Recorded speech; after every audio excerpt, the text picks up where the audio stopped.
ഒരു മുസ്ലിമിനോട് ചെയ്യേണ്ട കടമ, കടപ്പാട്, ബന്ധം, ബാധ്യത ശുദ്ധമായ ഇസ്ലാം നമ്മളോട് വളരെ വ്യക്തമായി പറയുകയാണ്.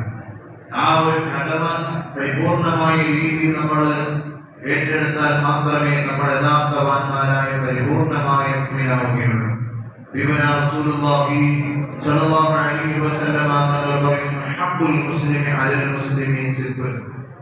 ഒരു മുസ്ലിം മറ്റൊരു മുസ്ലിമിനോട് ചെയ്യേണ്ട 6 കടമകള്, കടപ്പാടുകള്, ബന്ധങ്ങള്, ബാധ്യതകള് വിശുദ്ധമായ ഇസ്ലാം വളരെ വ്യക്തമായി പറയുകയാണ്. 6 കടമകള് നമ്മൾ പാലിച്ചെങ്കിൽ മാത്രമേ യഥാർത്ഥവാന്മാരായ വിശുദ്ധവാന്മാരായ മുഅ്മിനീങ്ങൾ, അല്ലാഹുവിന്റെ വിശുദ്ധമായ ഖുർആൻ പറഞ്ഞ അല്ലാഹുവിന്റെ യഥാർത്ഥവാന്മാരായ ഇഹ്ദിന സിറാത്തൽ മുസ്തഖീം സിറാത്തൽ ലദീന അൻഅംത അലൈഹിം മിനൻ നബിയ്യീന വസ്സദീഖീന വശുഹദാഇ വസ്സാലിഹീൻ എന്ന് പറയുന്ന ആ ഒരു യഥാർത്ഥവാന്മാരായ സത്യവിശ്വാസികളായ മുഅ്മിനീങ്ങൾ നമ്മൾ ഉൾപ്പെടണമെങ്കിൽ, ആ ഒരു വിഭാഗത്തിൽ നമ്മൾ കൂടണമെങ്കിൽ, യഥാർത്ഥവാന്മാരായ മുസ്ലിം ആവണമെങ്കിൽ റസൂലുള്ളാഹി സ്വല്ലല്ലാഹു അലൈഹി വസല്ലം നമ്മളോട് പറയുന്ന കടമകളുണ്ടല്ലോ, 6 ബാധ്യതകളുണ്ടല്ലോ, 6 കടപ്പാടുകളുണ്ടല്ലോ. ഈ 6 കടപ്പാടുകൾ, കടമകൾ, ബാധ്യതകൾ നമ്മുടെ തീർത്താലേ യഥാർത്ഥവാന്മാരായ പരിപൂർണമായ മുഅ്മിനാവുകയുള്ളൂ. വിശുദ്ധമായ ഖുർആൻ പറയുകയാണ്,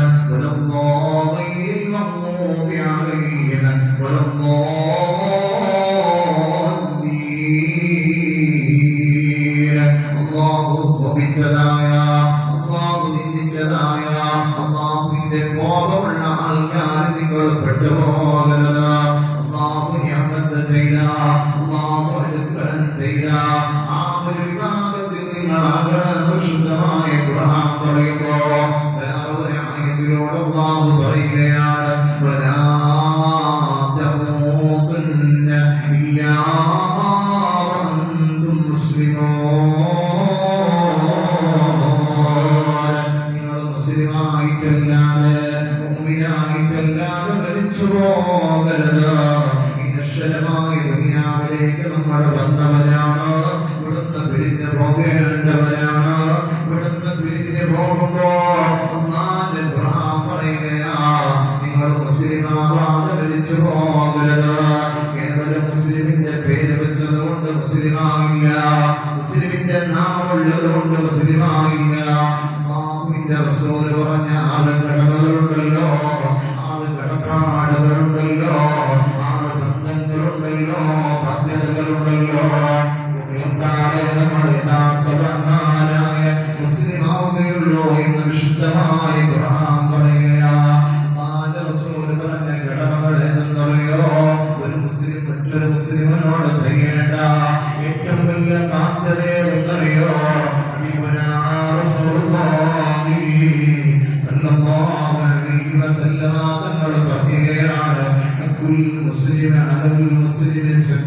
ഒരു മുസ്ലിമായ മനുഷ്യനെ മറ്റൊരു മുസ്ലിമിനോട് 6 കടമകളുണ്ട്, കടപ്പാടുകളുണ്ട്. അതിൽ ഒന്നാമത്തത് റസൂലുള്ളാഹി സ്വല്ലല്ലാഹു അലൈഹി വസല്ലം തങ്ങൾ പറയുകയാണ്, ഇദാ നഫീനു ഫസല്ലിം അലൈഹി. ഒരു മുസ്ലിമായ മനുഷ്യനെ കണ്ടാൽ അവനോട് അന്യമായി ചെയ്യേണ്ട ഒന്നാമത്തെ പദ്ധതിയുണ്ടല്ലോ, സംസാരിക്കുന്നതിന് മുമ്പ്, വിഷയം അവതരിപ്പിക്കുന്നതിന് മുമ്പ് അന്യമായ ഒരു മുസ്ലിമിനോട് ചെയ്യേണ്ട ഒന്നാമത്തെ ബാധ്യതയുണ്ടല്ലോ,